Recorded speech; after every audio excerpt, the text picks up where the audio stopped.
There we go. Should add myself to the stage. All right. So I've been getting a couple questions here and there about pregnancy prep and how we do it and that type of thing. Someone asked me about supplementation.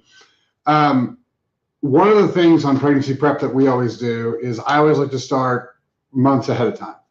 So, if you're looking to get pregnant, I'd like to start 5, 6 months ahead of time because there's lots of things we got to do. And I go over this often, but I keep getting questions, so I want to make sure I go over it in detail. There's a couple of different things you really want to start focusing on. You have to understand that carrying a child, I have seen nothing more destructive to a woman's body than getting pregnant, having a kid. Car wrecks, all sorts of different exercise. Babies are going to tear you apart more than anything. So one of the things we always do is I design exercises around that. So core strengthening stuff, pelvic floor strengthening stuff, stuff that's going to help you kind of get up and move around, glute stuff, your quad stuff. Because after you have this, even in a great birth, there's trauma to the pelvic area. I'm sure there's going to be less argument about that than anything else. And so having the musculature already toned and ready to go to come back together and heal after you've had the child is a really, really good thing to do. Plus, getting that stuff to move around, as the baby moves through it, you want that stuff, you want to deal with the musculature, you want the pelvic girdle, you want the pelvic floor to respond in the best possible manner. And the way you do that is get the muscles ready to go. So it's kind of like warming up before you do an event or training before you do a marathon, same idea. And so there's exercises that you do that are really, really beneficial to the core function and all that type of stuff. The other thing is that we start cleaning up the body. So when we talk about detox, supplementation and stuff like that, a lot of times people don't have the chemicals that the body needs because of their diet or because of genetic issues. And so we can go back through, we can test, we can clear out the parasites, clear out the yeast, get the gut ready, get the liver and kidneys really fed well so they can detox the body as best as possible. One of the other things we can do is check for things like MTHFR issues. If you've never been pregnant before and you're having trouble, it could be because you don't methylate folate very well. And folate's hypercritical for pregnancy because it's what actually causes the brain and spinal cord to form. It helps create the neural tube, which becomes the brain and spinal cord. That the other thing that we have to understand is that if mom is nutrient deficient, which is about 95% of human beings, women in the United States, she's going to have trouble, processing her own chemicals, dealing with her own biochemical needs, nutritional needs, let alone detoxing properly and carrying baby. So we really get the nutrient needs of the women up really, really high. The other thing is, it's always funny because people bring me prenatals all the time and they're like, what do you think of these? The problem we run into is that a lot of the stuff is like 70, 80% of your daily needs, which sounds great. But if you're not getting over 100% of your nutritional needs, you're not gonna be able to fill mom's needs and baby's needs. So, and some of those things you don't want extra of, right? Because you don't want extra, there's B vitamins that cause flushing and stuff like that, like niacin and stuff like that. So you don't necessarily want, 200% of everything. So there's a variety of things we got to kind of pull up. The other thing is that there's things you can do to prevent nausea and stuff like that as we go through. Turmeric's great, ginger is great. Methylated B6 is really important. Keep those bile salts in suspension. So just jumping into pregnancy, and sometimes it's like, oh, we weren't planning on this, but here we are. Great. There's a lot of things that you can still do nutritionally, but when we start working on these things, we are up a lot of stuff. So like I said, all your methylated B vitamins. So just start with a fully methylated, full spectrum B vitamin. You're going to need the B12 for energy. You're going to need the B6 to keep keep the bile salts in suspension. Congealed bile salts are a great way to show nausea. So if we can loosen up the congealed bile salts in the liver and get those flowing out, we decrease the chances of nausea. B6 is also going to help. B6 and B2 help you sleep. So again, you definitely need to make sure that you're sleeping when you're pregnant. So that's going to be how to move that through. Now, here's one of the big things that people miss a lot. If we don't get the gut going really well, we don't get the amino acids in we need, specifically tryptophan, you're going to have issues with emotional problems because what happens is that all of your serotonin is in your gut. So you take in tryptophan, it goes from tryptophan to 5-HTP, 5-HTP to serotonin to melatonin.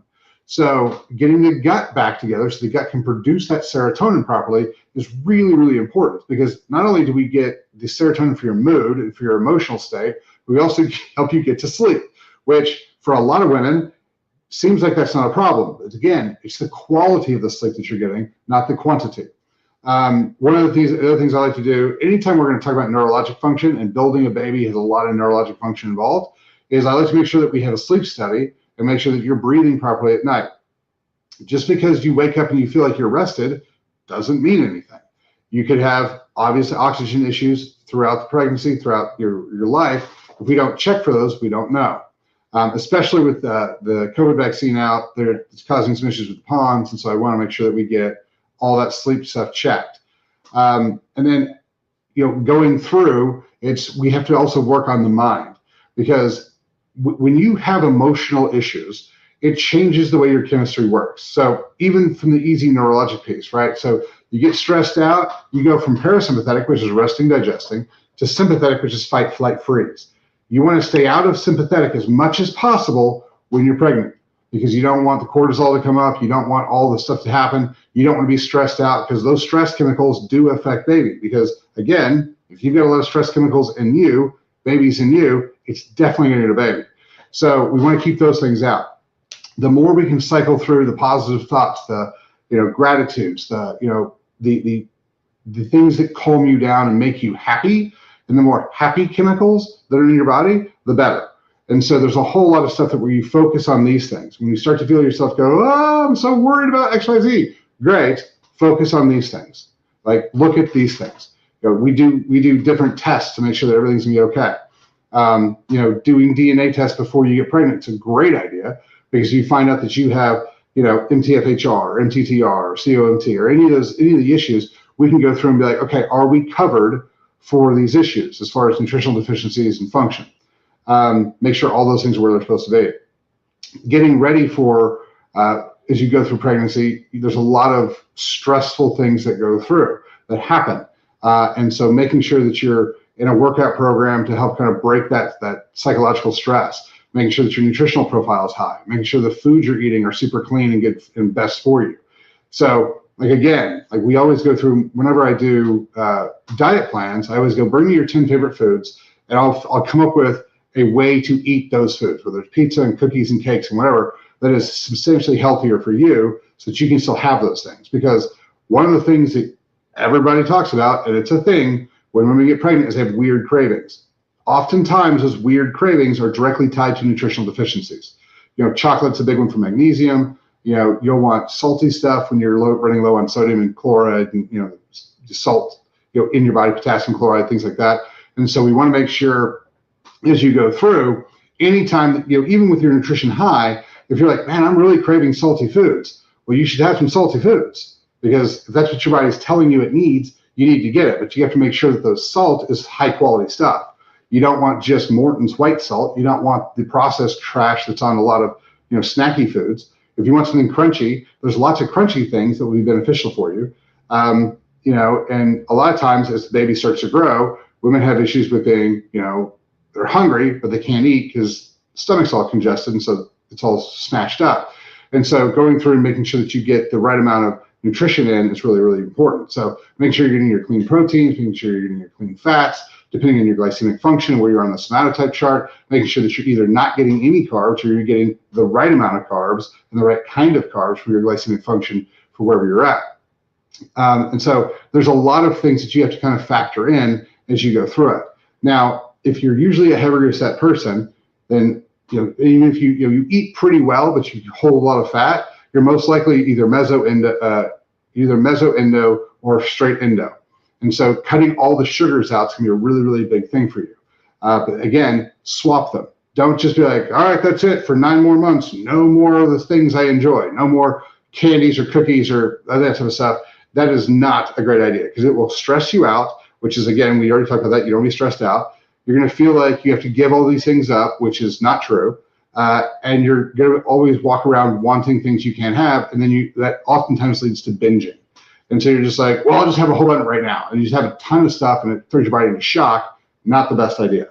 But there's also a lot of maintenance stuff. Like, I love for women to do kidney castor packs, and, take extra stuff to kind of flow the bowel through, get the liver to kind of really, really, clean out, keep yeast issues down.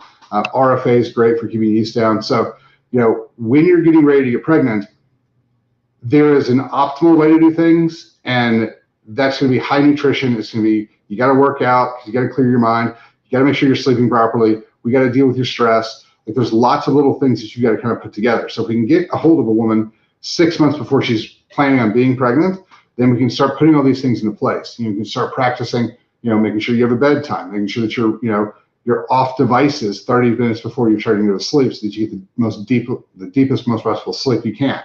And I would 100% start building your network. One of the things that I see that is horrible that we've decided to do as this country is we've cut off our community. So, there's a lot of men right now, and Peterson talks about this, Dr. Peterson talks about this all the time. We don't have the education system, we don't have the tutelage and the mentorship from men to younger men. But we also have lost it for women. Because what used to happen 50, 60 years ago, not all the time, but to a great degree, was we had a community. And so a woman would get pregnant and then have a child, and then her whole community would come around her. All the moms, all the, your friends and your mom, your grandma, all their friends would come help. And so it'd be like, the person who had the baby would be like, look, mama, you're tired, go take a nap, we'll take care of baby. Oh, your family needs food? Susan will make the food for you guys so that you can take some pressure off of you. And as the baby starts crying, we'll help you take care of baby. You spend as much time as you can with baby, but whenever you start to get fatigued, we'll take over and you can go rest so you don't lose your mind. And by the way you're feeling is normal. And they could go through and they could counsel you, because these women have also had babies. And so they could talk to you about, oh, you're feeling a little depressed? That's cool. That's very normal. Go take a nap, eat something, and here's how we're going to help you get through it. Because that's hypercritical. So if you can start building your network of people who are maybe pregnant at the same time, if your relatives are in town, if you have church members that you can start leaning on, you start putting that network together so that you have a place to kind of offload your stress and offload your problems. Because a lot of times what happens with women is they go, I can handle this, I'm a tough woman, I can get it done. And a lot of women are super, super tough, wildly mentally strong. It's amazing. However, everyone has a breaking point. And if you hit your breaking point, you don't have a pressure release valve, everything goes sideways, like fast. Like you were fine 2 days ago and now everything's hell. Like you're super depressed, you're stressed out, I can't do this. Like, I don't know how I thought I was going to be able to do this. And the whole future, you get massive anxiety because if you can't do it today, how are you going to do it tomorrow? How are you going to do it 5 days from now? And it just starts spiraling out. So building your network of who you can talk to, who you can get relief from, who you can help, who can watch the baby while you sleep, because a lot of times like, well, my husband will do that. Well, if your husband's working, maybe he can't. What happens in the middle of the day? Some people can't afford nannies and things like that, but they have friends that can help come in. So start building your team then.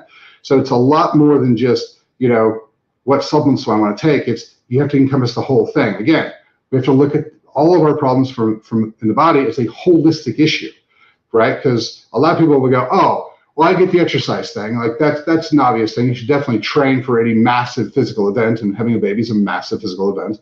Like that makes sense. And then they're like, oh, and yeah, prenatal supplementation and vitamins and stuff, and making sure you get the food in. That makes sense.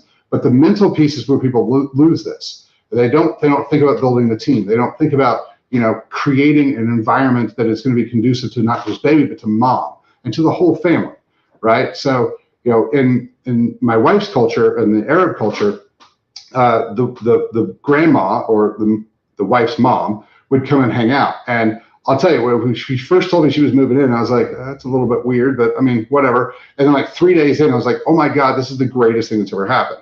Because whenever Lou would need something, she had two people to take care of her, me and her mom. And a lot of times, even though, who I am and all this thing, she wanted to talk to her mom because I've never had a baby. Her mom has. And so it was very beneficial to have her around. So building that team is something that I see that people forget or just don't know to do a lot. So if you're pregnant right now, if you're about to be pregnant right now, and you're trying to figure out what to do, call us, we'll help you with all the supplementation, the exercise stuff, but you got to start building your team right now. So start looking around you. Like, if you don't go to church, find a church that you can deal with, because it's a place where good people gather, right? There's a ton of bad people in churches. That's a given, but there's going to be people who are looking to help. and you can find those people there. You can find people who are looking to help. There's Facebook groups that are going to help out.